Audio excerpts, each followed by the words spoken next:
dudes, my name is Tiffany. Welcome back to my series, Internet Analysis, where I like to research and explore topics related to social issues and media. Today we're going to dive into Not Like Other Girls. Girls.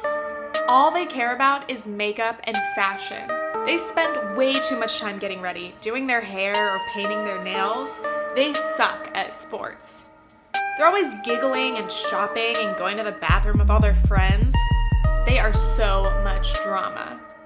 But she's different. She's natural and low maintenance. She's down to eat pizza and play beer pong. She's not like other girls. I bet that every girl watching this can relate to this phrase. As girls, sometimes we are told that we're not like other girls, or sometimes we identify ourselves as not like other girls. So for this video, I wanted to start with memes. I always want to start with memes. How other girls dress on weekends? Too much bronzer, yikes. Hair that took an hour to style. Push-up bra to impress. 250-pound designer dress. Uncomfy 100-pound high heels. How I dress on weekends? The I clearly just woke up 15-pound baggy jumper. Tits showing since no one's around. Cozy socks. Other girls? One Direction. Me? Internet. There are also memes that make fun of the girls who think that they're not like other girls, such as this. There are a lot of not like other girl memes, as well as tropes in film and TV and other media. And with this concept, there's kind of a little crossover with Manic Pixie Dream Girls. Like, she's a dream girl because she's not like other girls and she's mysterious and she's quirky. So in this video, we're going to examine the meaning of this phrase, or the many meanings, as well as who uses it, what are the implications, and is there any truth to this not like other girls phenomenon? As I mentioned, most girls are probably familiar with this phrase and may have even identified with this phrase. Maybe you still identify with this phrase. I definitely did, especially when I was young. I think this concept arises when we're little. Let's say you're on a playground. A boy tells you, "You're not like other girls, you're fun." And thus it is solidified, not like other girls is a good thing and other girls are bad. This concept definitely evolves as we age, but unfortunately it remains. And by the way, I like to be very specific in my language, but because the phrase is not like other girls, I will be saying girls a lot in this video, but I'm really referring to girls and women, just to be clear. It all begins with traditional gender roles and stereotypes. A lot of this has to do with femininity and what girls are expected to behave like and what they're expected to be interested in. For example, girls like clothes and makeup. Appearance and how much effort a girl puts into her appearance are a big part of this comparison. Girls are supposed to be small, soft-spoken, passive, sweet, and graceful. According to these gender roles and stereotypes, there are very specific physical and personality traits that are considered girly. Therefore, the phrase "not like other girls" refers to the avoidance or rejection of stereotypically girly traits. And by the way, I just want to say, obviously gender roles are confining and problematic for a number of reasons. And of course, men are also subject to really toxic male gender roles. And of course, anyone who is non-binary or trans or otherwise doesn't perfectly fit into these imagined gender roles can have a tough time as well. But again, this video is not like other girls, so we are going to be referring to stereotypes that are very heteronormative, cisnormative, hyperfeminine. By the way, I went to discuss this video concept with Nathan, my boyfriend, and he was like, "You've told me that I'm not like other guys before. You said you're not like other guys, you're neat." And I was like, wow, I've been exposed, roasted. I'm a hypocrite. So anyway, note to self to never use these phrases. We're probably all guilty of it. But anyway, this is all very much intertwined with the patriarchy. The patriarchy is a socio-political and cultural system that values masculinity over femininity. In this patriarchal society, women and their interests are typically valued less. And along with confining gender norms, we also tend to just want to put people into categories. We want to put people into boxes, familiar groups, divide them up into predictable types. For example, there are apparently two types of girls. You can be basic or you can be the cool, quirky, nerdy girl. Either a girl is athletic or she likes partying. And of course, these are false dichotomies. These things are not the only things that girls can be, and they are not mutually exclusive. But still, we see memes like these. There are two types of girls. Girls who wear Converse and girls who wear heels. Because no girl could ever own both. Girls who can do both. Get dressed up wearing a beige color palette or wear Timbs and ripped jeans. That is rare to find. Get you a girl who can do both. Wear a sweatshirt and sweats, and at other times, dress up and do her hair and makeup. Does it even have to be said that any person can both wear sweats occasionally and also dress up occasionally? There are two types of girls. Girls who go to prom and Elle Mills, who sits in the background of the pictures eating chips and wearing pajamas. Two types of I like sports girls. Girls who wear beanies and girls who wear skirts. There are two types of girls on Halloween. Girls who wear matching outfits with their friends and girls who dress up as Violet from Willy Wonka and the Chocolate Factory. Or Charlie and the Chocolate Factory. I don't know which version I prefer. Anyway, some of those memes are funny. Some of them, are they even jokes? I can't tell. Anyway, from a very young age, all of us are deeply influenced by the gender roles and stereotypes that we witness in real life and in media. And naturally, in seeing and hearing these things, we begin to compare ourselves to other girls. Am I like other girls? Do I fit in with them? Do we like the same things? Do I want to be like other girls? One time a grown man or a boy I like told me that I'm not like other girls. So I guess that's good. I don't want to be like them. I'm not like other girls. I'm different and inherently better. There's a popular subreddit called r/notlikeothergirls that shares a lot of posts about this phenomenon. And in those posts, you'll see that the most common flavor of not like other girls is, I'm quirky. You at a buffet, eating sushi, drinking green juice. Me at a buffet. Sushi, green juice, burgers, sandwiches, spaghetti, baguettes in my purse, and a cupcake on my head. God, I am so quirky. How other girls sit? Me. And of course, yes, it is very funny to go through these very cringy posts. Like, girl, liking burgers does not make you quirky. By the way, so-called quirky things are almost never actually quirky. It's like when people call themselves silly and crazy when all they're doing is just making a lazy, funny face, like, ah. Oh my god, we're so weird. No, not at all. Totally normal. I just stalked you. Oh my god, I'm so weird. This is a really old meme and I just wanted to throw it in here because remember when memes were formatted like this? Dark ages. So we've seen a few memes and examples of this and you may be thinking a lot of these are clearly jokes and these people are not serious, but we do know that there are actually girls and women who really legitimately do identify with this label and brag about it. And evidently they have a big problem with seeming like other girls. Other girls, fake boobs, orange, makeup, Facebook, skinny, trashy. Me, real boobs, white, natural, Tumblr, just right, nerdy. That's problematic for a number of reasons. We make fun of and laugh at posts like that because it just seems so ridiculous that these people would actually think that they're different, they're special, they're quirky, they're superior to other girls. But the sad underbelly of this whole joke is that there are actually girls who feel this way and call themselves not like other girls, and they probably take that label in order to be liked. At the root of this, there's probably a lot of hurt and isolation. And yes, trying to position yourself as better than other girls is a very misguided attempt at trying to get people to like you. But in giving these girls who use this label the full benefit of the doubt, this could be a type of defense mechanism. Let's imagine you don't fit in with other girls, you don't feel like you fit the mold of girl correctly. You would rather own this difference that otherwise would be a source of insecurity and instead claim it as a positive thing. In an ideal world, nobody would make fun of anyone else, period. But unfortunately, that is not the world we live in. The shitty reality is that as a girl, you can be made fun of for being too girly, and you can also be made fun of for not being girly enough. There's no way to win. And I feel like all of this is even more true when we're young, because at that age, we don't know much about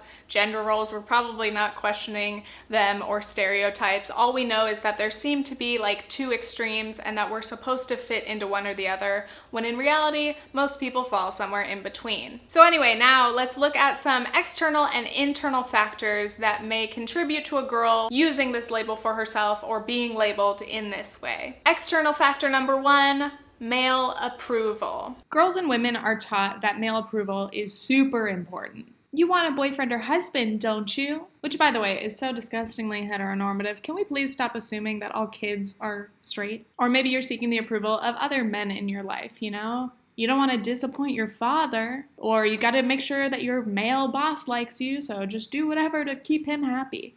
It is sickening. Often, especially when we're younger, boys compliment girls by telling them they're not like other girls. But what do boys mean when they say this? Is it a shallow compliment because we don't care too much about makeup, you're not like other girls, you're cool? Or is it said with good intentions? As in, you're exceptional, I don't get along with many people and we just click, I love our connection. I can imagine most young boys and even grown men wouldn't be able to admit the latter. And boys grow up in this world too, and they too see these gender roles and stereotypes, and it becomes part of their vision of what girls are supposed to be or what girls shouldn't be. So I think they do mean well in their own head by calling girls not like other girls as a compliment, but they don't realize that it's actually like a backhanded compliment. It's like telling a girl she doesn't throw like a girl. You're trying to compliment her throwing abilities, but you're also perpetuating the harmful and false stereotype that girls generally can't throw. Either way, we hear this, and if we care about their approval, we will accept it as a compliment, and then we will continue to strive to not be like other girls. When I was in high school, I would purposely try to be one of the guys with my boyfriend's friends and not get upset about anything. That way, I wasn't like the other girls that are sensitive, when in reality, I was just lying to myself to not seem like another difficult girl. Other girls, perfect hair, perfect makeup, superficial, always looking for male approval. Me, doesn't shave, prefers cookies over rings, very wholesome and never demanding. I'm not like other girls, so please pick me. So that last one kind of referred to a thing which is known as being a pick-me. So basically, a pick-me is usually a girl who will do anything, say anything, change themselves in order to get the approval of usually men. We're 4 months overdue on rent, but you would never catch me asking my man to stop smoking weed all day and get a job. I work 34 jobs so he doesn't have to worry. A woman should be her man's sanctuary.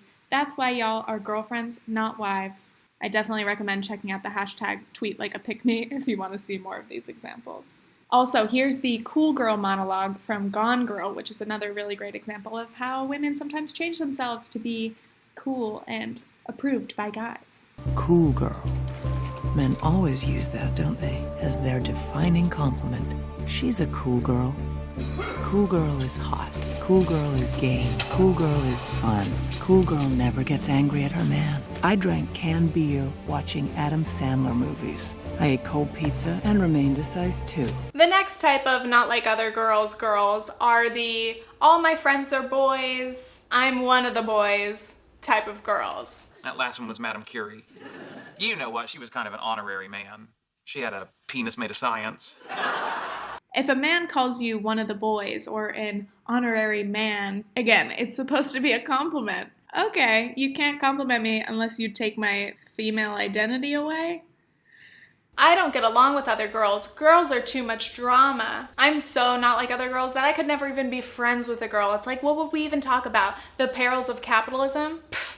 Getting along with guys versus getting along with girls or having things in common with other girls are not mutually exclusive. Now, of course, it could be totally true that you do in fact get along better with boys, or that most of your friends are guys. And there's nothing wrong with that, of course. But when it gets bad is when you start to carry this toxic perspective that all girls suck and they're not worthy of your friendship, and you become closed-minded and think that literally every other girl on earth could never be your friend. You could never have enough in common to befriend them. And then, as I said earlier, sometimes being called not like other girls is a compliment, but also being called not like other girls can be used as an insult. You should be more like other girls. You don't fit into the typical girly characteristics. And of course, that can be very painful to hear. The implication is that you are doing things wrong, you're behaving wrong, you as a person are wrong for not fitting into this mold. I was really shy and was made fun of for my height. I've always been really tall. That, and I like to read. And in my city, that is not seen as appealing as dancing.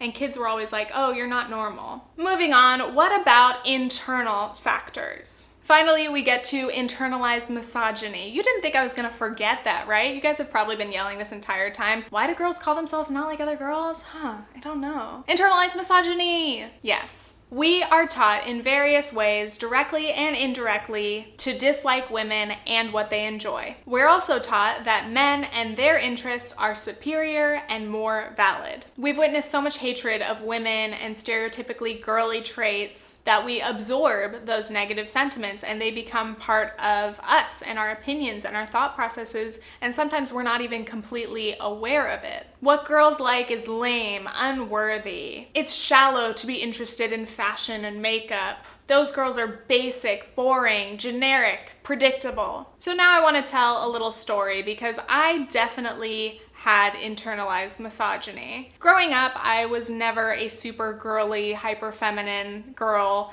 I definitely had a few tomboy phases. The first sport I ever played was flag football in 4th grade. And I was the only girl on my team, and there was only one other girl in the whole league. And I can't remember if I chose that just to be different or because my dad likes football and I thought that it would make him happy for me to play. And then when I was in middle school and high school, I loved comedy. And at that time, I was on YouTube. I've been on YouTube for way too long. But at that time especially, I felt like I was not like other girls because that was the era of literally every young girl on YouTube being a beauty guru, and I was not a beauty guru. I was trying to make funny videos and whatever else. I literally was the epitome of like, I don't care about fashion and makeup. I'm not like other girls. I wanted to be a comedian, like SNL level. At the time though, I remember thinking that basically only men were funny, or at least that men were funnier than women. And I don't think I had any female comedians that I was aware of or looked up to at that time. So on the topic of guys apparently being funnier, it used to piss me off that boys could do the stupidest things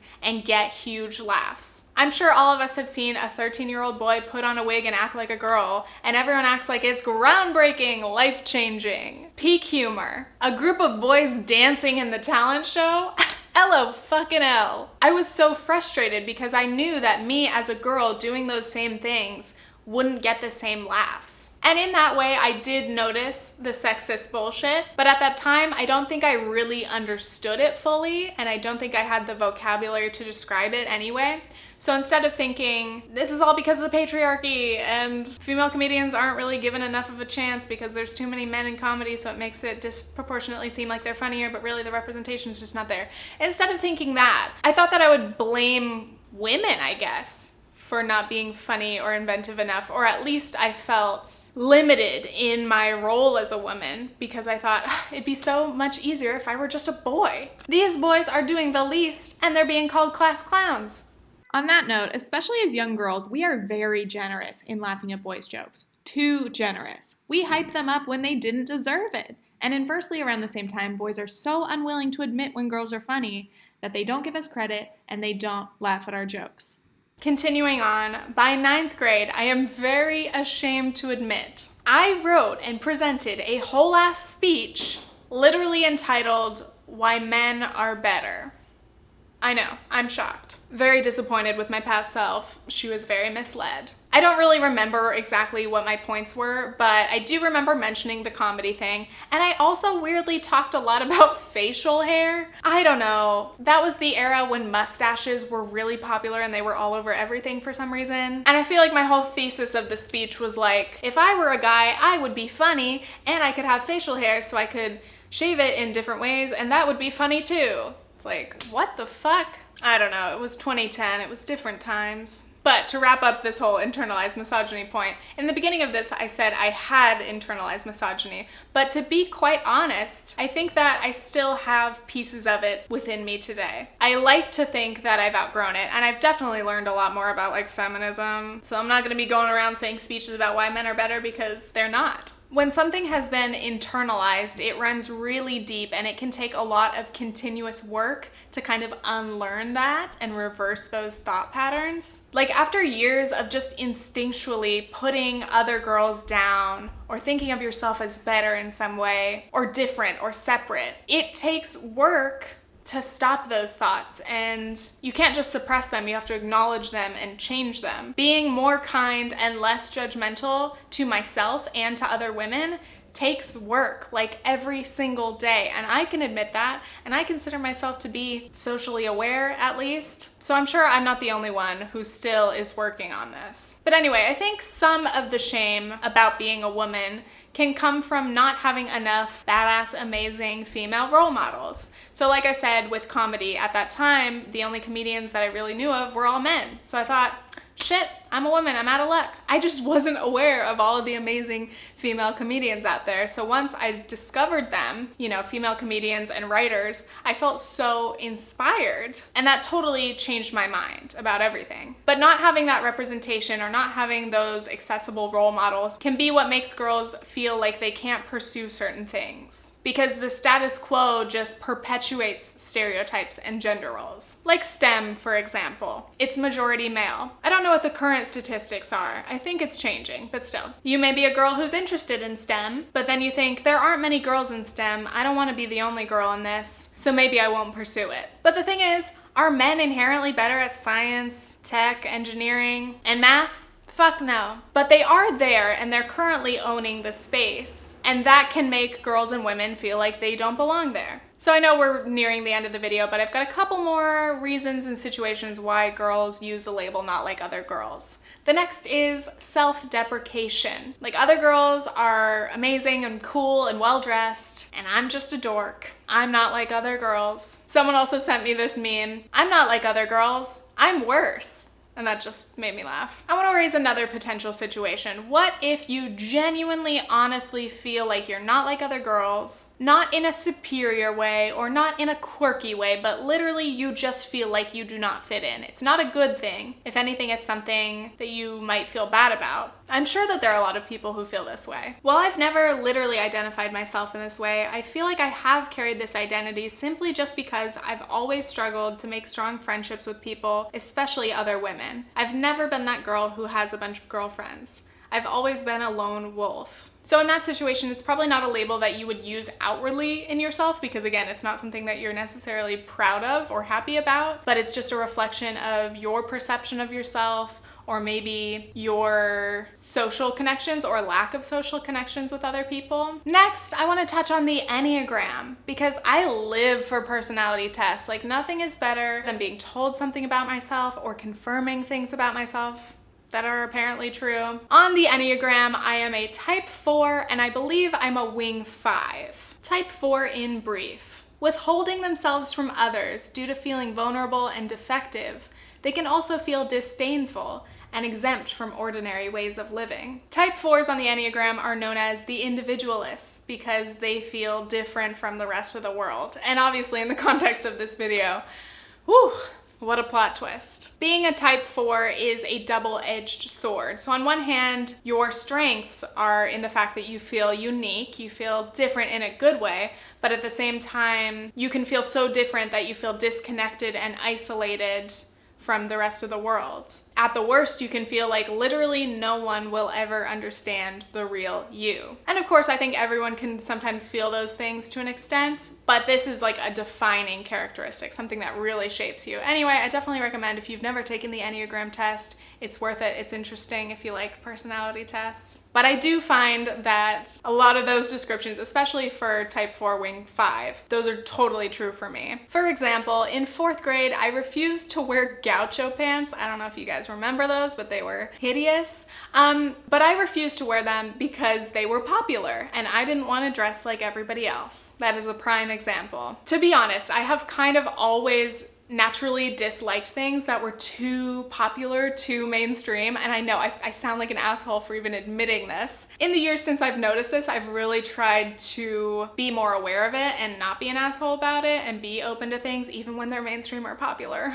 God forbid. I acknowledge that it can be one of my worst personality traits. But again, I don't think it's that I feel superior to other people, at least I hope not, but there definitely are situations where I look at other people or generalized people and I just cannot understand how other people, you know, enjoy certain things, because that just completely conflicts with how I am, if that makes sense. On top of that, I'm also pretty introverted and I'm really good at isolating myself, like literally inside my house and not interacting with other people. So that definitely contributes to me even more so feeling like there's this huge gulf between me and other people. But I wanted to bring that up to touch on individuality in general, because I live in the United States, and in cultures like this that are highly individualistic, we are very focused on ourselves and how to set ourselves apart. We are really competitive for attention or for relationships or for jobs. And to a lot of us, the idea of not setting ourselves apart, not being our own person,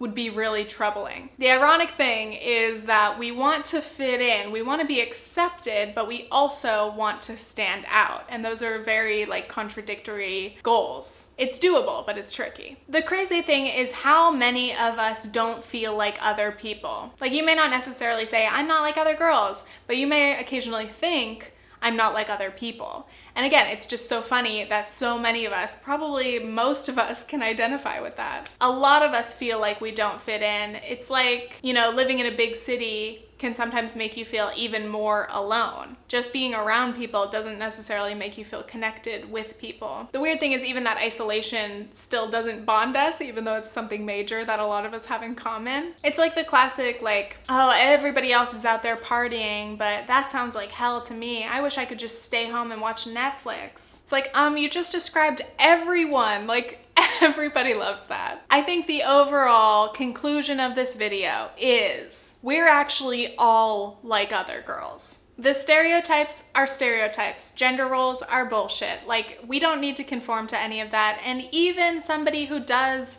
fit in really well with kind of traditional female gender roles, someone who is super hyper feminine, even that girl has much more to her than just liking makeup and cooking, or I don't know. It's so limiting whether you fit into it or don't. That's why it's all bullshit. But I think it's really important to remember that girls are amazing and that there are so many fantastic, inspiring women. So it's like, it's not something to strive for to be not like other girls, because there are so many amazing characteristics in people. Also, we just shouldn't or can't generalize girls at all.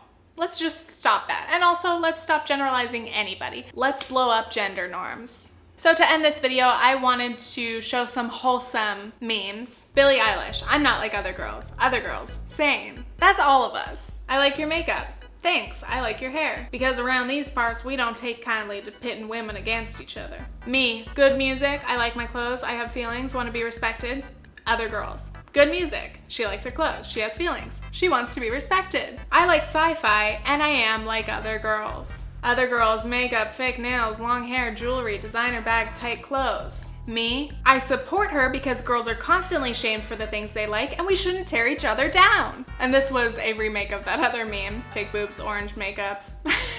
Me, 4 inches tall, 25,000 years old, well-endowed, fertility symbol made of limestone, mysterious. I love the internet in times like these. So if you haven't left a comment yet, please comment below your favorite things about yourself, or maybe share a list of traits in girls and women and people that you know and admire, because we should all just be lifting each other up and stop comparing ourselves, stop adhering to these bullshit stereotypes and gender roles, stop confining each other. Thank you guys so much for watching. If you enjoyed this, please subscribe, because I'll be making more internet analysis videos soon. You guys can follow me on Instagram for some mediocre pics.